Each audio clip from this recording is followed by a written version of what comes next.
The name Jodie Foster brings to mind images of a brilliant actress whose career has been nothing short of legendary.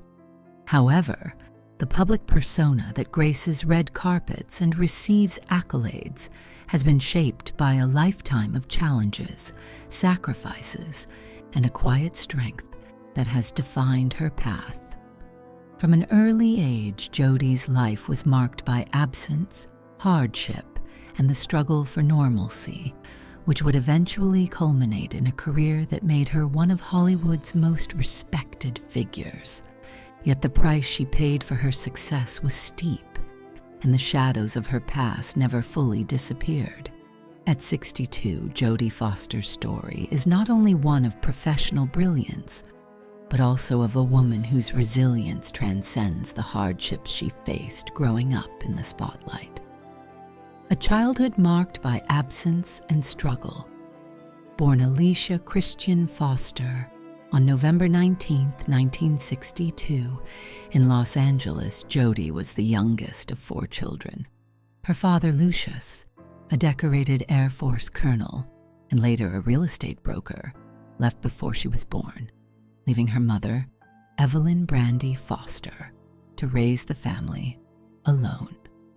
Despite the financial challenges, Evelyn instilled a sense of intellectual curiosity, resilience, and strength in her children. Jodie grew up in a modest home where love and determination overcame the constant struggle for financial stability. However, the absence of a father figure created a void that would echo throughout Jodie's life, influencing her relationships and her sense of self-worth. The burden of professionalism. A child. Too soon. By the time Jodie was 5, she was already a professional, landing a recurring role on Mayberry RFD. At just 13, she had already appeared in over 50 television shows. Despite her obvious talent, Jodie was forced to grow up far too quickly. She reflected on her childhood with a mix of candor and heartbreak, admitting that she never truly had a childhood. Instead, she was forced to assume the role of an adult at a time when other children were playing and exploring. Her innocence was stripped away, as she spent more time on film sets than in the playground. This loss of childhood would affect Jodie's emotional and psychological development, leaving her with deep scars that she carried into adulthood. Accidents and trauma, the dark side of Hollywood. Despite her professionalism, Jodie was subjected to the darker aspects of the entertainment industry. At just 10 years old, she was cast in Napoleon and Samantha, a film that involved working with a trained lion. What was supposed to be an exciting experience quickly turned into a traumatic event when the lion's unpredictable behavior led to Jodie falling and injuring her back. Although the physical wounds healed, the emotional scars lasted for years. Jodie would later confess to recurring nightmares about the incident. Just 3 days after the accident, she returned to the set, wrapped in bandages, determined to finish the film. This was not an act of bravery, but of resilience, a necessity to survive in a harsh industry that placed little value on childhood innocence. The role that defined her, taxi driver, and its aftermath. In 1976, Jodie was cast in Taxi Driver, a role that would both define her career and deepen the shadows of her personal life. She portrayed Iris, a young prostitute caught in a dark world, a role that required Jodie to undergo psychological evaluations. The film's controversial nature prompted the California Labor Board to implement strict safeguards, but the experience still took a toll on Jodie. The uncomfortable wardrobe and intense scenes left her feeling exposed and vulnerable.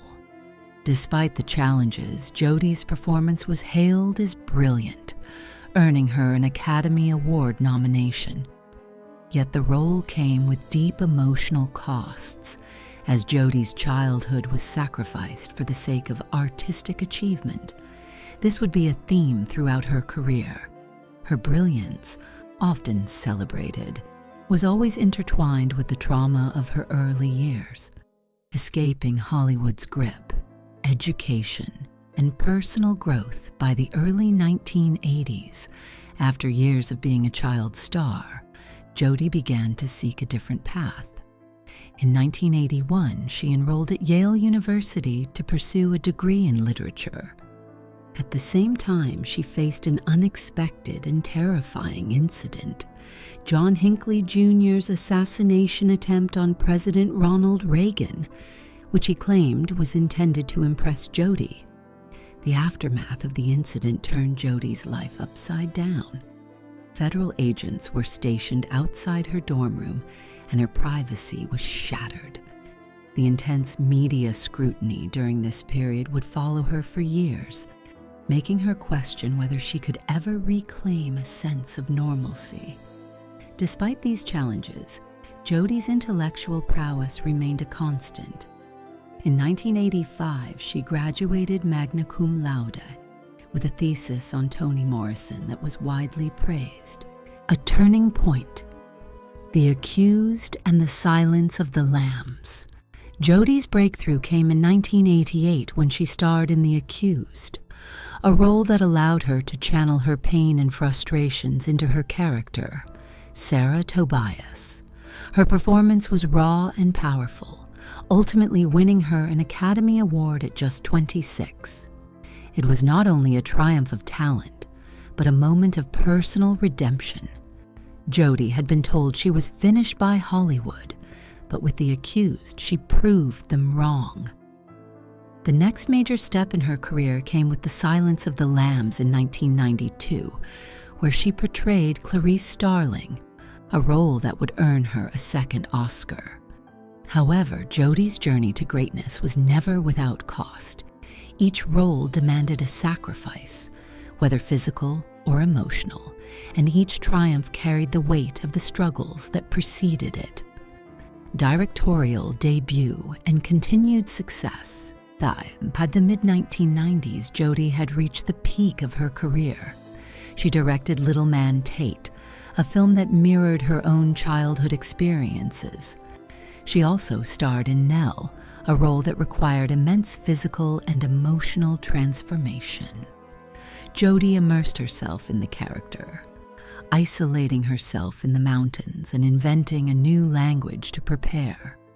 Though the role earned her critical acclaim and another Oscar nomination, Jodie admitted that returning to normal life after such intense performances was difficult. Her career was marked by a constant battle between artistic success and personal sacrifice, and the exhaustion of constantly reinventing herself took its toll. Finding love and family in the shadows. While Jodie's career soared, her personal life remained a quiet sanctuary. In 1993, she met Sydney Bernard, a production coordinator whose kindness and strength brought Jodie a sense of peace she had never known. Together, they had 2 sons, Charlie and Kit, and built a life together that was shielded from the public eye. For 14 years, their love flourished in secrecy, away from the prying eyes of the media. However, the demands of maintaining such a private life eventually led to their separation in 2008. Despite the heartbreak, they remained dedicated to co-parenting their children and maintaining a sense of mutual respect. Their story was not one of betrayal, but of circumstances that could not withstand the weight of secrecy. Coming out and finding peace. In 2013, Jodie Foster publicly acknowledged her sexuality in a Golden Globe acceptance speech. Her words were soft but powerful, reflecting a lifetime of living in the shadows of Hollywood's expectations. The following year, she married Alexandra Hedison, a photographer and actress. Their love was not born in the public spotlight, but in the quiet spaces of life that Jodie had long sought. With Alexandra, Jodie found the peace and stability that had eluded her for so many years. No longer forced to hide, Jodie embraced her truth, finding healing in the embrace of a woman who understood both her struggles and triumphs. Together, they built a life defined not by fame, but by love, family, and the gentle rituals that make up a life well